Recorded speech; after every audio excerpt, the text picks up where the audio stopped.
Welcome to The Night Temple, a podcast about art, memory, and inspiration.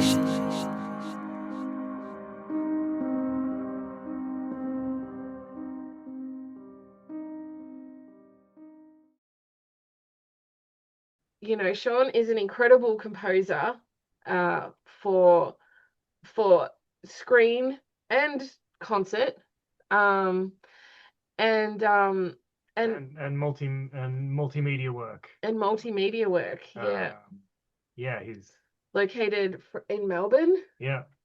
And he had a big work, Sky Symphony, a few years ago in the Melbourne. What was that? Federation Square? No. No, that was on the Yarra. On the Yarra, yeah. On the Yarra. Yeah, in Melbourne. Which is a gorgeous river for anyone that doesn't know. It's a beautiful river that runs through the city of Melbourne. And I used to live near it, actually, and it's a stunning place. But Shaun, what got you to being a composer? It's a very specific draw, you know. When did you start in music, and how did you start in music? Was it always music for the screen, or did you start somewhere different with it? Wow. Well, if you want to know the actual, the archaeological beginnings, like going back to the very beginning. Yeah, let's do it.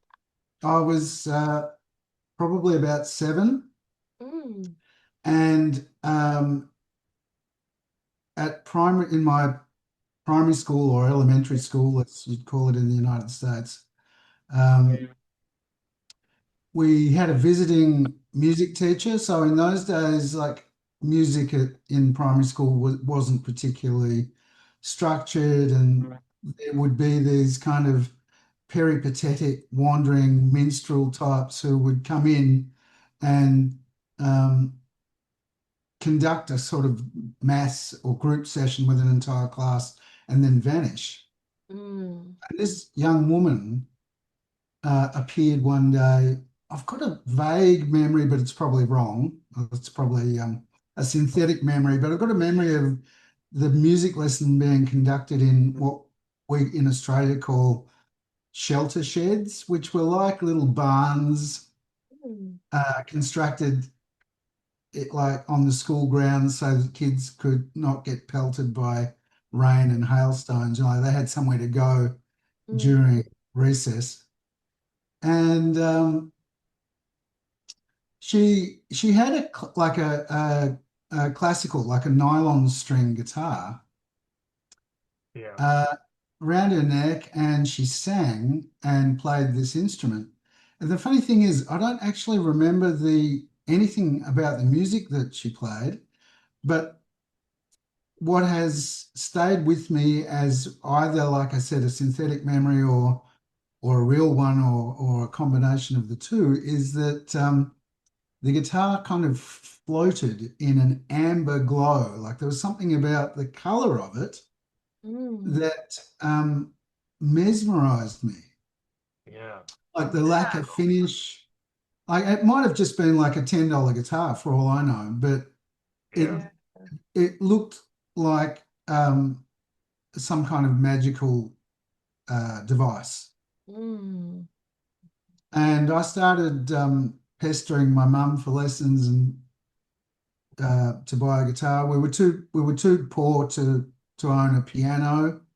We were too poor to even buy a saxophone at one point. But she managed to get me what was then a $35 guitar. When I was 7 or 8, and then I'd say I haven't looked back, but I'm looking back right now. And did you have a specific style of music that drew you with the guitar? Was it classical guitar?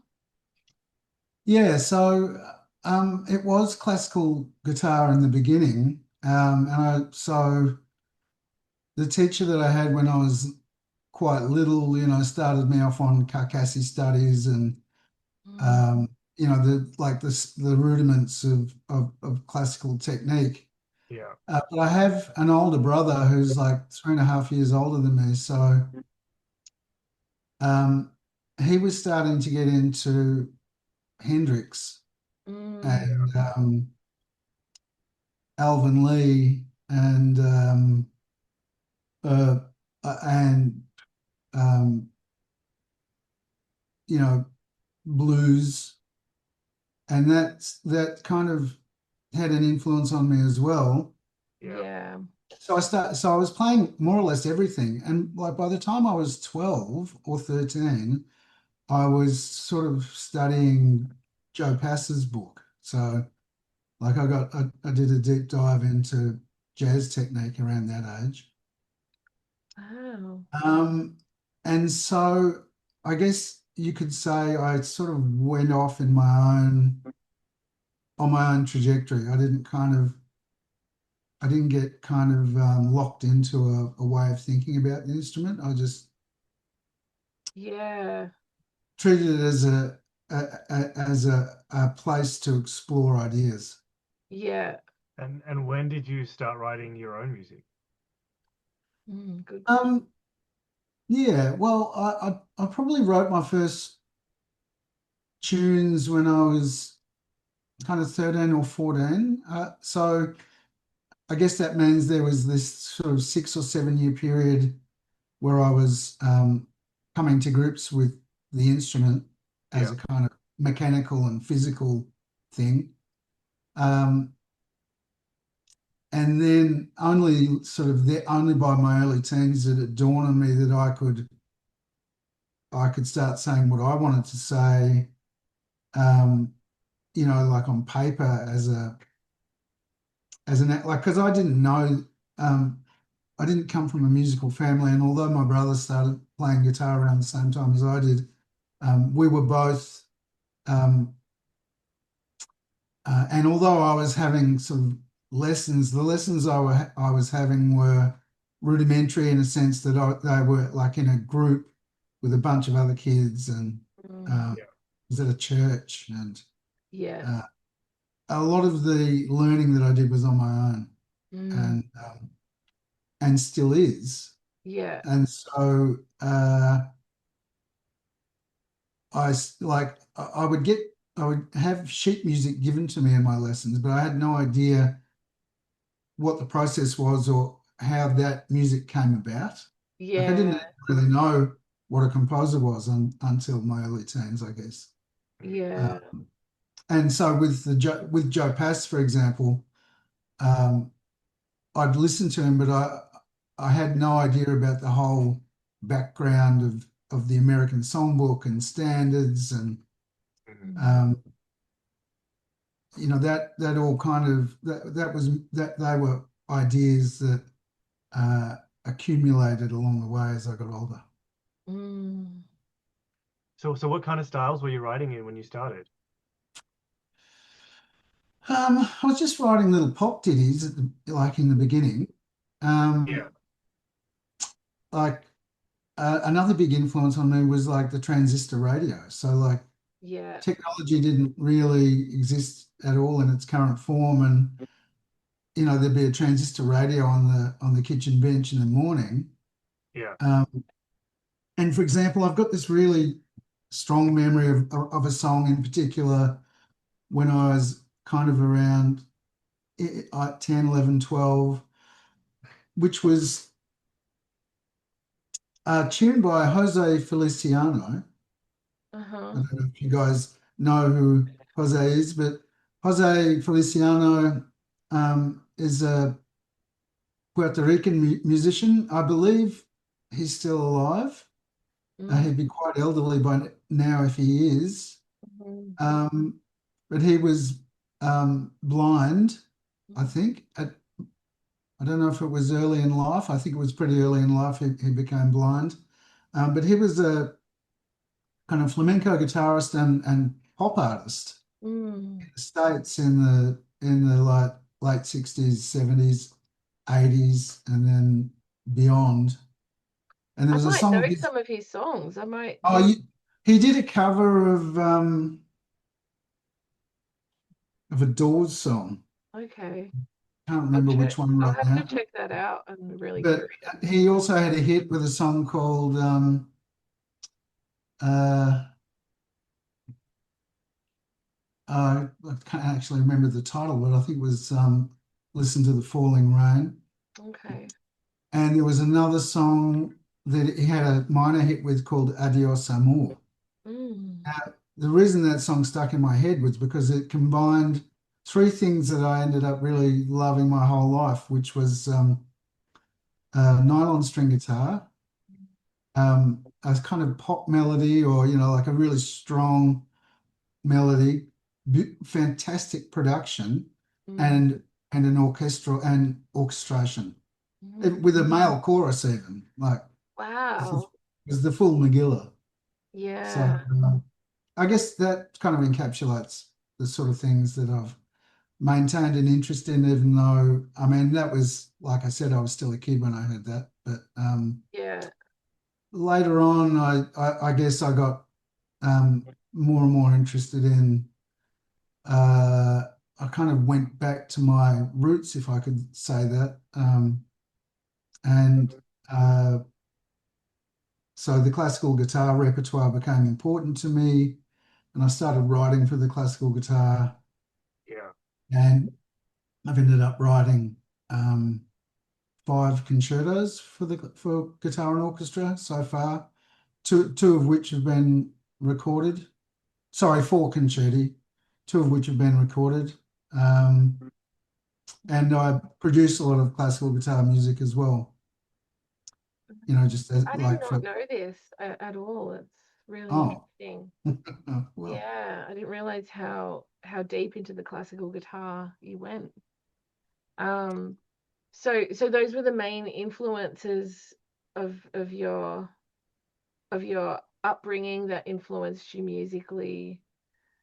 yeah. So Yeah, classical guitar, jazz guitar, rock guitar, yeah, um, and then later, like the whole kind of orchestral canon as well. From from Monteverdi onwards, but yeah. I'm a little bit kind of eclectic in the things that I like. Even You even have like though, world music, like, when we've talked music in the past, you've talked a lot about, some surprising things that have been like, world music related that I found, really interesting.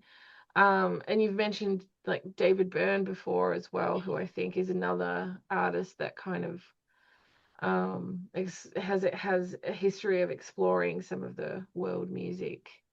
Um, well, but David Byrne's a great example of an artist that I gravitate towards. Like I tend to gravitate, I think, towards artists who are kind of trying to express something, if not, well, unique, but also, they're driven to speak in a particular way, or to address things that are of importance to them.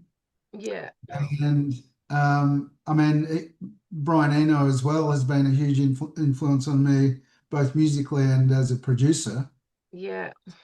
But I relate to that. I really love Brian Eno as a producer. It's just I such, think he's done a lot yeah, of extraordinary work, and yeah, is clearly. I mean, I'm a little bit.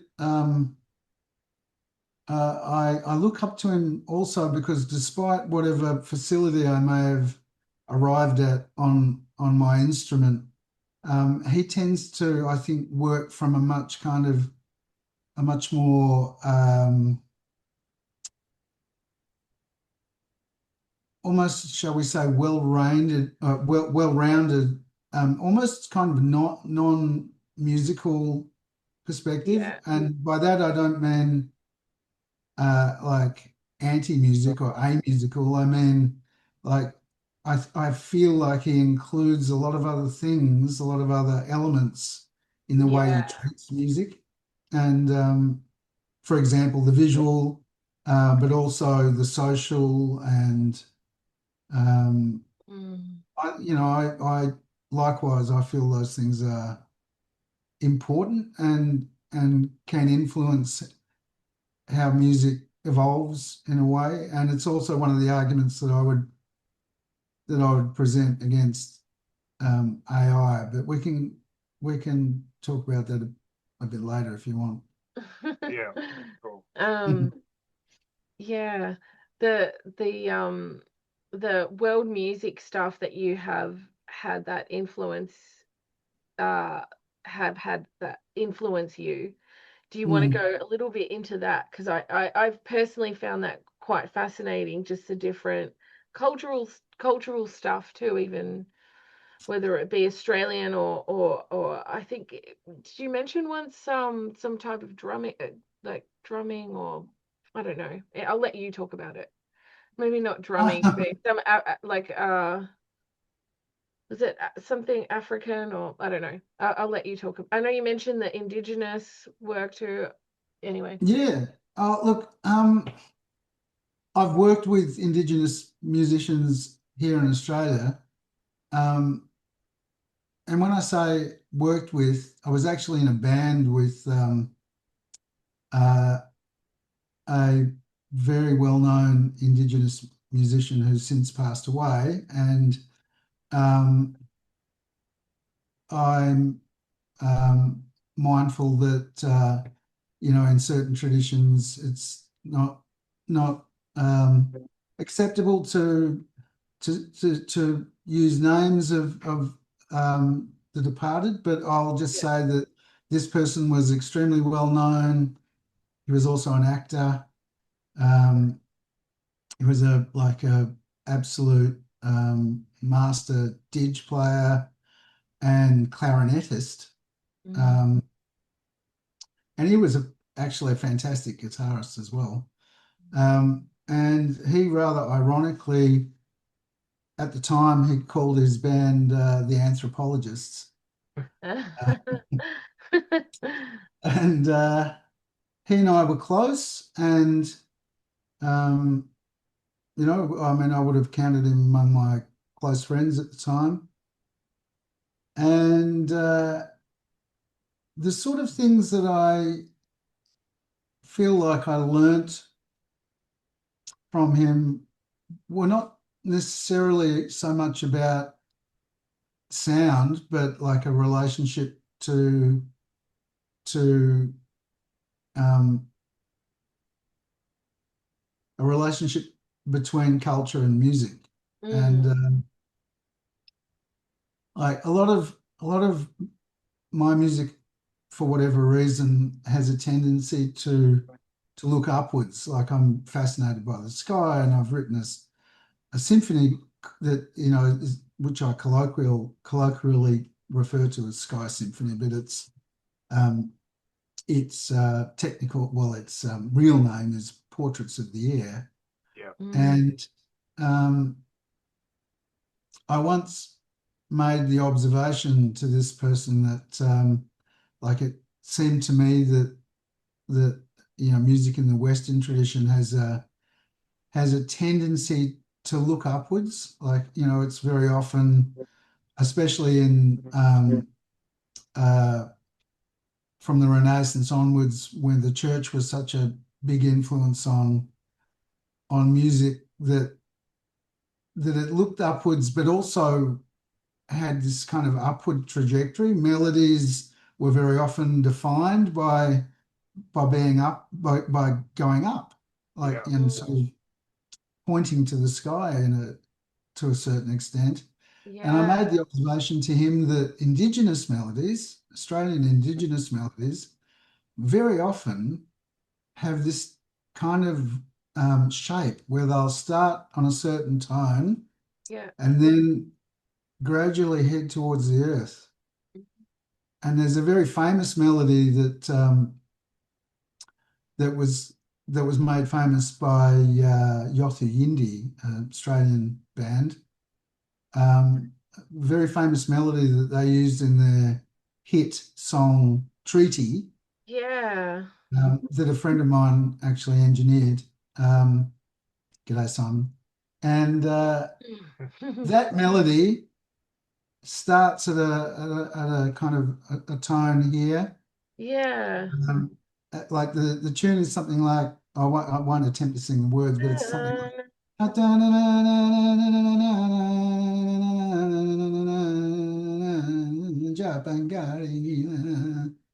Yeah. and All right. Yeah. and it's got this tendency to fall to the earth. And he said, "Yeah, I think you're onto something." Yeah. It's like the sacred direction of a lot of Indigenous melodies is towards the earth, and the sacred direction of a lot of, for want of a better description, Western style melodies is towards the sky. Yeah, I Mm. think you can see that in dance and stuff too.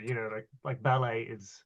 I think it's got to be one of the few styles of um of dance where it's just like all about being off the ground and like Yeah, everything is just like upward. It's all like Right. all leaps, like True. points. It's like leave the earth as much as possible. trying to defy gravity and Yeah, and it's cool yeah, thinking about the. Yeah, I mean, at music school, if you're studying like how does a melody work, and they teach you, oh, it goes up and then it comes down. Yeah, and but yeah, it's I guess that's just that tradition that you're talking about. So true, isn't it? You Yeah, go to you might, your aim is to go to the like 5 and then back to home, or like yeah. 7 and then like the well, dominant, So first species counterpoint, it's like you go up and then you come down. yeah, and you think about like traditionally also the most prized techniques in singing, like the coloratura soprano, if they can get to a high D or whatever it is, yeah. that and then also the Anyway, tradition of the castrati, with yeah, maintaining these high voices, like they were really prized, and to a yeah, certain extent that sort of idea, persists. yeah. It's just like interesting perspective. Like a lot of earth cultures, would count the sky as father and the earth as mother. And it's just interesting, Western patriarchy as well. It's just like Yeah. the off the the and there's been like discussion about, a lot of religion can date itself back to, Vedic verse, let's call it, which is not religious in and of itself, but Mm, just philosophical. mm, And that's where, the original, like, you know, strains of the religions that became Buddhism and mm, Catholicism or Christianity, like, can predate all the way back there to 8,000 BC. And it's there's like a kind of idea that they are sky religions, like, because the male is, the it's like you're going to heaven, always going to heaven, whereas the earth culture ones are always going to earth. The whether it's Celtic or Native mm, American, from anywhere in the Americas, whatever it is, they're all of those, the Druidic, Celtic kind of older religions go to the earth, as well as a lot of indigenous cultures, and mm. go to the mother, and the others go to the father. It's like, it's an interesting thing. These sorts of ideas that I find probably, the kind of the cultural ideas, um, I find tend to influence me more in a sense than musical, let's say, music theory. Mm, Um, Yeah. I'm, yeah, I'm quite impatient with anyone who kind of either thinks or talks or frames music in a theoretical yeah, straitjacket, as it were. yeah, For example, you know, let's say um, on the internet in general, Mm-hmm. where you might find a conversation somewhere, might be on Reddit or on Facebook or whatever, but where someone, let's say someone brings up the subject of music theory, the the background of theory, just like the background of grammar in language, is very rarely kind of, well, I feel like it's very rarely taken into account. For example, common practice, the so-called common practice period of Western harmony was about a set of rules that evolved out of things that relate to, on the one hand, the quest for equal temperament, and then other things like well, you could just say just biases against certain ideas, like the idea of not having parallel harmonies or parallel harmonies being somehow forbidden. It doesn't really have any, I don't see that it has any either theoretical or philosophical justification other than fulfilling some kind of, grammatical obligation that someone felt, or that a group felt was a good idea. So, I mean, some of those are just supposed to be like easy to sing, right? Like it's just easier to like sight sing or whatever.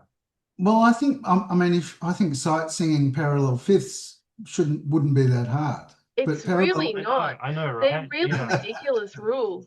Yeah. They're crazy. They're crazy rules that were like part of, yeah, like a process of getting the musical structures in place and getting ideas of musical structures in place but rather than examining what was musical itself. But the main point that I try to make whenever these conversations arise is that these rules came like a posteriori. They're Mm, after you know they're after um, musical thought, and mm, then but then once they arise, they get mistaken for a priori rules. They get mistaken for things that are just true because they're there. yeah. It's completely forgotten that they evolved. I mean, English, for example, like as another kind of conceptual example, the English language is like basically a creole of Norman French and a bunch of Mm, uh, Germanic dialects mm, that originally would have been spoken, not written. Yeah. It ended up being written, and then it ended up having a grammar imposed on it mm, based on Latin and ancient Greek. yeah. And those grammars, when I say imposed, I mean it evolved its own kind of organic grammar, but the grammatical rules came from other languages. Yeah. Um, but now but then there was a fetish for teaching these rules as if they came first, and then the language came after it. And um, so I feel like the creative process, both culturally and inside an individual, can often be misrepresented. I think it's so cool that you use the word fetish, like that became a fetish to teach it, because I think it's something that gatekeeps knowledge. Like I think it's become a thing that has created a class system Mm, around knowledge. yeah, And exactly. and you can you can subgenre that class system based on the adherence to the grammatical rules that you need money to learn, and there's that too, right? And so yeah, I think it's funny that that you call it, you know, the fetish of teaching it, because I think that there is like something, you know, what's the word that gets people high off of having ownership over this knowledge, like Oh, some sense of absolutely. validation. Yeah, they get to be validated as important for having a system that essentially shows that they made it through all the gatekeeping, through either by privilege or money or you know, or time.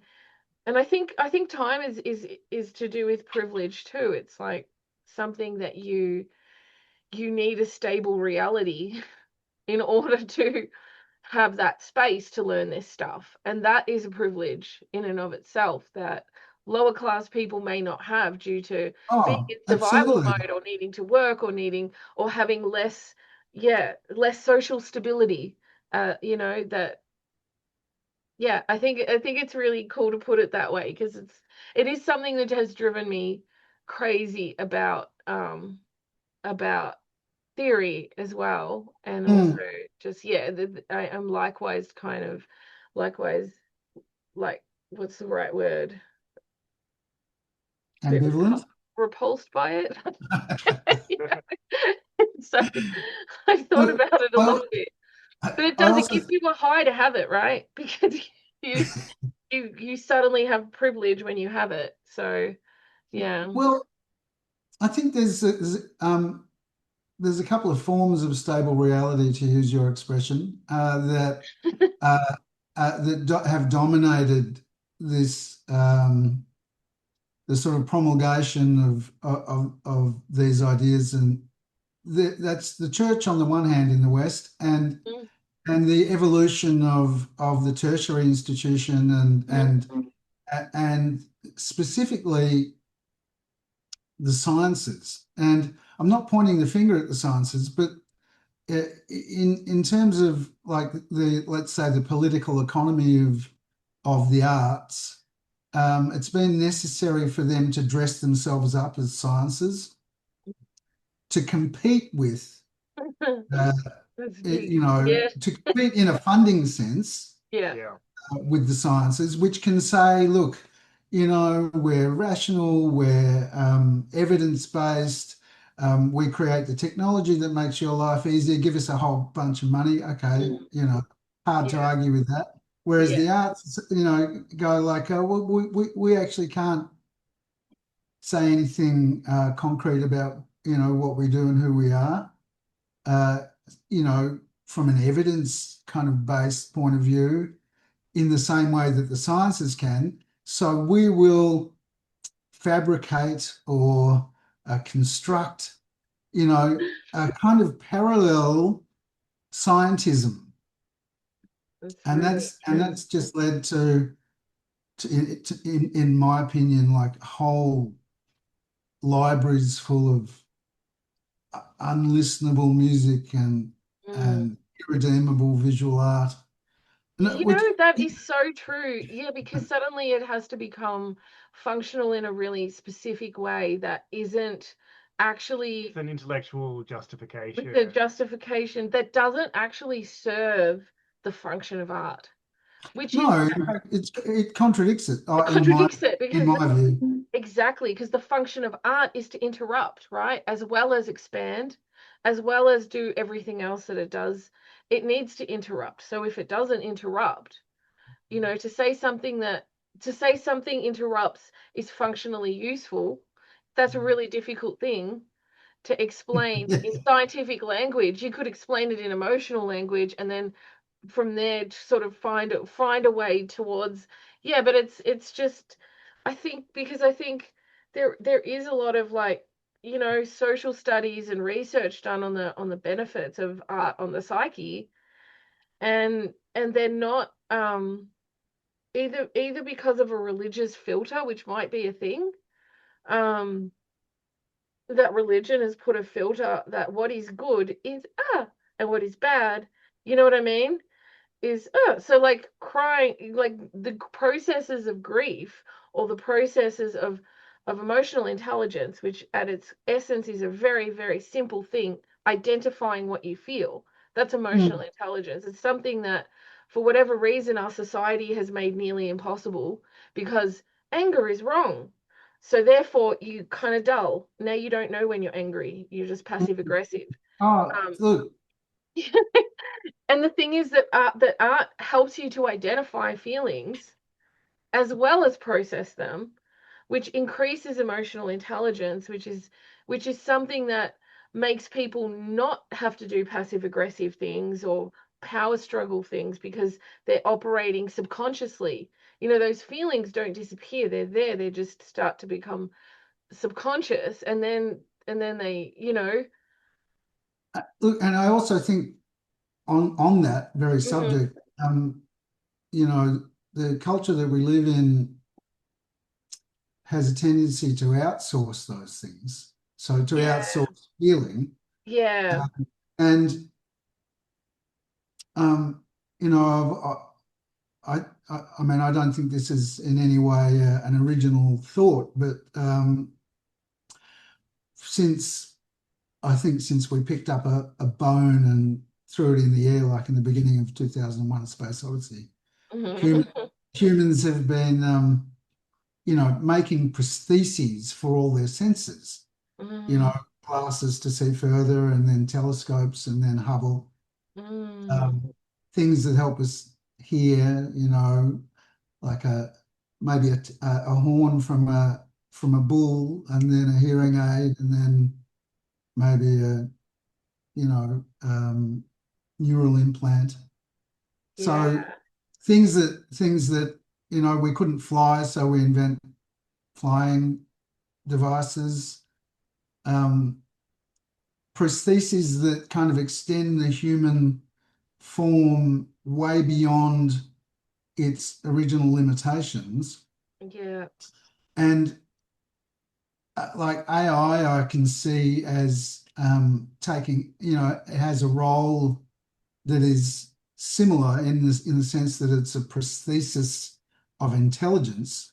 mm, But all this time, um, with all this kind of prosthetic projection of the human form, the soul, for want of a better word, and how we feel yeah, about these things, it doesn't even enter the discussion. These things uh, are invented and evolve and get bigger and broader and wider and higher, but how we relate to them from the point of view of how we feel and what's important to us, dare I say it, spiritually, mm, is never really, doesn't even enter the picture. yeah. So when you And say outsource emotion, like what's an example of well, outsourcing emotion? well, um, so Would that be scapegoating? Because I feel like humans do I a lot of think, scapegoating right now, especially in society, to like outsource, their own fear, well, if you and feel put it angry about, somewhere else. if you feel angry about something, it makes it, uh, uh, it can be kind of justified or rationalized if it takes part in something larger. So let's say I feel anger, but um, it's not necessarily about something that's happening in the broader culture, but it's something in my life. But I can displace that anger onto another Yeah. culture, another Yes, race. that's right. And then if there's a political party that wants to take advantage of that, they're happy for me to outsource Yeah. my emotions to them Yeah. so that it can be used for Uh, whatever it is. yeah. And there's the scapegoating, the emotional displacement, and the outsourcing are all like the same thing, essentially. And, They're just and I think like, the technical or the technological, um, kind of compartmentalization of the arts that we were talking about before, yeah. doesn't help at all in that relationship between the individual and society, or between groups and their place in society? Like, I feel if we're talking about outsourcing emotion, you could also say, well, technology to a certain extent is an enabler in that sense. And again, no one seems to be considering the repercussions of that. Yeah. And, at least, while they're rolling this shit out, like, I mean, Scary anyway, stuff I out mean, there. that's a whole other conversation. But Yeah. to take it back to music and the arts, and gatekeeping and all the, those difficult matters, I feel that the ability, that what has drawn me to those musicians that we were talking about before, like David Byrne or Brian Eno or Claude Debussy is another example. These are all musicians who, or artists who probably resisted in a certain way the kind of fetishization that's going on around them. Yeah. And Debussy resisted the Wagner fetish of the late 19th century, although he was seduced by it and kind of surrendered to it in the beginning. He just rejected it completely in order to become himself. And then, likewise, Eno is a self-professed non-musician, he describes himself. So he certainly didn't surrender to, some fetish for musico-theoretical orthodoxy. He just became himself. David Byrne became himself, as far as I can tell. And it's this. I think, like, that's what I feel is important. And it's not just, and that's not just like ego-driven. I think what, like, ironically, maybe, that becoming yourself is actually it's one of the most difficult, but it's also like one of the like a socially responsible position to take. Because if you're not becoming yourself, you're becoming someone else. And if you become someone else, you're becoming, I believe, like, kind of enzombified. Yeah. Well, it's interesting because you use like anthropological terminology and culture and humankind and the humanness of humankind, and the way that humans relate not just to each other but to nature itself. Yeah. Seems to be a really major kind of central concept and theme around what you do, where there is an element of nature and humanity within that, integrated into the kind of work that you do, which I find really interesting, that the guitar is the choice, because it's such a beautiful instrument, and it's so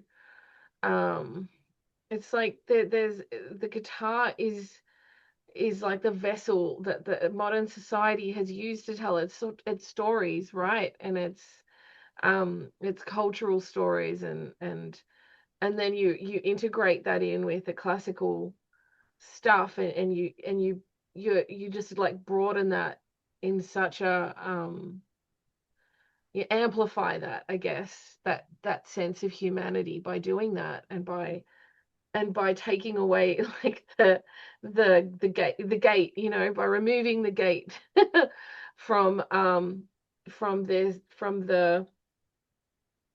I don't know what word to use. My brain's saying, you Well, know, it's secular folk music and, you yeah. know, and the classical style. Yeah, Look, it I opens that. wouldn't. I don't kind of repudiate, the or completely reject like the history of or the effect or the even the music that has resulted from religion, Yeah. or even some aspects of like a scholastic or enlightenment view of art and the world. But having said that, the guitar, in a sense, was, or the only choice I had because I grew up in relative poverty, and Mm, uh, and but that is also sort of a thing of something to celebrate in a way, yeah. that there is this um, magic box that can be played more or less anywhere in the world, Yeah. by more or less anyone. I mean, you see YouTube videos or Facebook videos of um, like people in Africa making their own guitars. They're not going to make their own grand piano. No. Yeah. I don't think. Well, I mean, they might, but Yeah. so, but having said But the that, I guitar do, belongs to people, you know, the guitar just does have this feeling of belonging yeah, to community and like, you know, the people sit around the guitar and this yeah, connection. There's a, I don't know, there's such a, it has such a profound humanitarian kind of quality to it. I don't know if it, humanitarian's the right word or humanism. it can You know, say the simplest thing, like, yeah, you can learn it for a week and maybe sing along with one or two chords, Yeah. yeah, or you can learn it your entire lifetime and just, it can have the most incredible nuance. I mean, speaking of nuance, I've just come back from Adelaide, where I was producing a recording of the Australian Guitar Quartet, mm, that which consists of Slava and Leonard Gregorian, who are just like amazing guitar duo, wow, mm, um, and two other guitarists who've joined them, Andrew Blanche and Vladimir Gorbach, who himself teaches at the Con in Sydney, and we were recording a piece by Pat Metheny called "The Road to the Sun," mm, which has been recorded by the Los Angeles Guitar Quartet. wow, Um, and it's just like, I mean, it's a mind-boggling work. It's 30 minutes long. It's symphonic in its scope. It traverses, you know, all kinds of ideas and styles mm, in a way that I can't really imagine any other music doing, yeah. like, Did you or any ever other hear of the? instrument. There was incredible, humongous like guitar orchestra in New York. Was it that? Oh yeah. So, Oh look, the guitar orchestra is a bit of a thing too. That's it. Yeah, What's it yeah. I called? used to listen to that Glenn Branca. Yeah. Oh, Yeah, Glenn Branca. Yeah. yeah. I used to Yeah, listen to yeah, those. yeah. I know. I remember his work, and if I remember rightly, he was a bit of a maverick as well, and just kind of Very much. Yeah, went off in his own direction. yeah, yeah. Wow.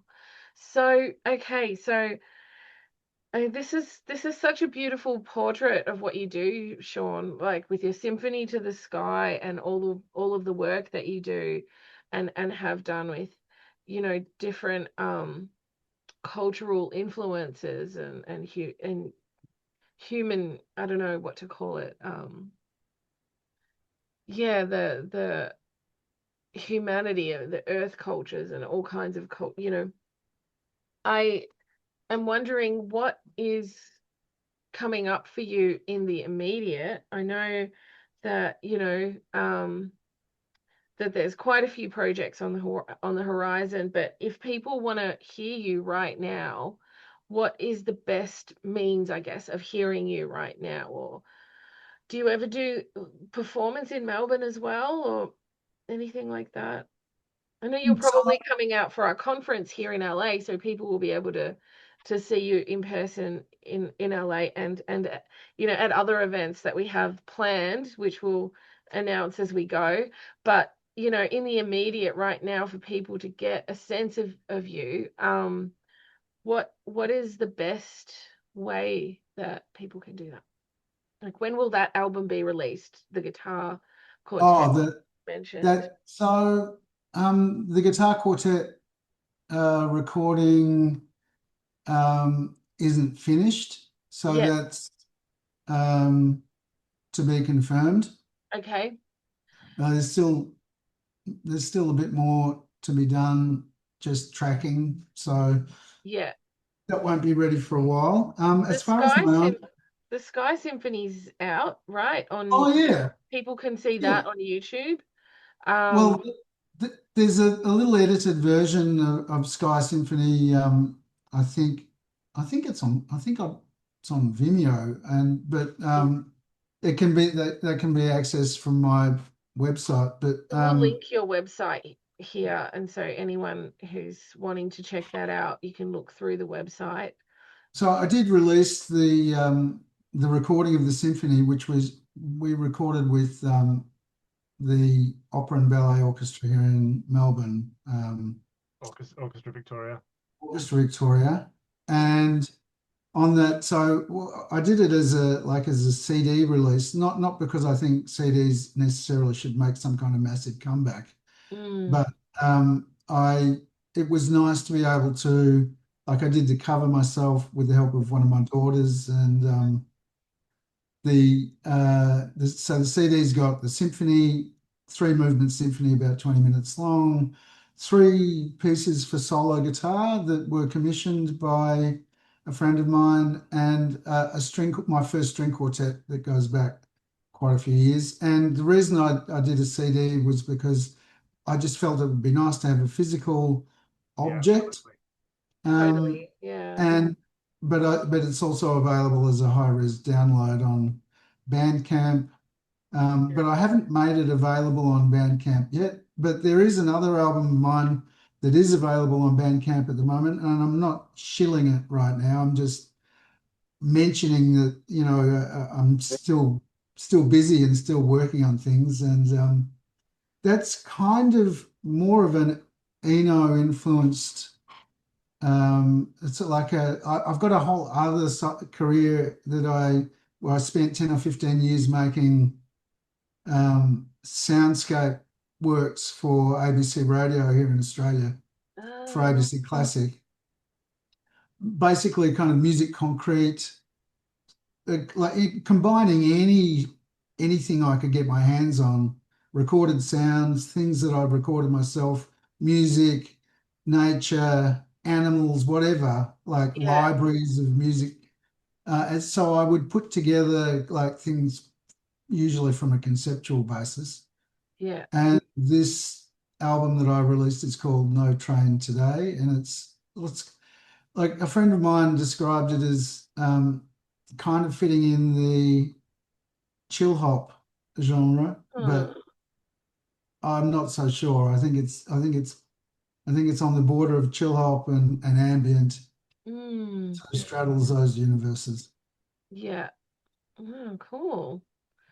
Okay. Well, we'll link to your website, where I'm guessing that, you know, everything can be kind of more or less, tracked. Yeah, over there. And then, you know, you'll be out here next year, and then we'll have some different stuff going on. Make some exciting maybe we can talk about another day. Yeah, we will. Yeah, we're going to make some exciting announcements about being able to.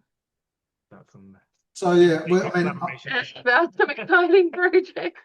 Yeah, like I haven't touched on that, but it's like one of the most exciting things that I have to look forward to be honest. Yeah. Is working with you both in LA sometime in the not too distant future. Yeah, very soon. And also being there in person to talk about some of this stuff at the conference as well, I think is going to be really interesting. Yeah, it's gonna be amazing. Yeah, just the different types of visual media and working in different areas of visual media. I think this is such an exciting one, just working with, you know, from an artistic perspective, a real artistic and humanistic kind of perspective. It's, yeah, really. I'll try and put my ideas in some kind of more coherent form. I feel like I wandered off the beaten path in our conversation today, and Oh, no, that's the nature of, that's where the good stuff is. That's, yeah, that is actually, that's the fun part of the podcast, is just, this is the jumping off point, right? Yeah. To have a conversation about art and what it means to us. So thanks so much, Shaun. Thanks, Shaun. Yeah, a real Thank you both. inspiration, and I'm really just, you know, grateful to know you and have these conversations. It's really fantastic. And yeah, Shaun is, we'll link the website. Shaun is in Melbourne for anyone listening who is in Melbourne too. But we'll be out here in LA as well in 2026. Yeah. Thanks so much, Shaun. Thank you, Carisa. Thanks, Andrew.